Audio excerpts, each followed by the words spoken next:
Homeopathic डॉक्टरांना modern मेडिसिनचा अधिकार द्यायचा का नको? महाराष्ट्रात याच प्रश्नावरून संघर्ष पेटला आहे। मुंबईत आझाद मैदानमध्ये 9000 सीसीएमपी डॉक्टरांनी उपोषण केलं होतं। त्यांची मागणी ही आहे की सीसीएमपी कोर्स केल्यानंतर आम्हाला आधुनिक वैद्यशास्त्राने उपचार करण्याचा अधिकार द्यावा। पण इंडियन मेडिकल अथॉरिटीज म्हणजेच IMA ने तीव्र विरोध केला आहे।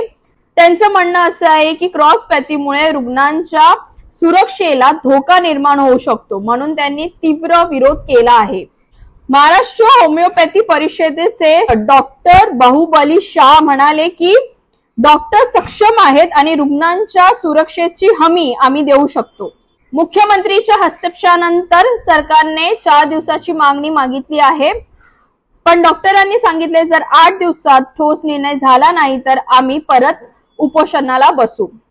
तुम्हाला काय वाटतं की होमिओपॅथी डॉक्टरांना आधुनिक उपचारांची परवानगी द्यायला हवी का?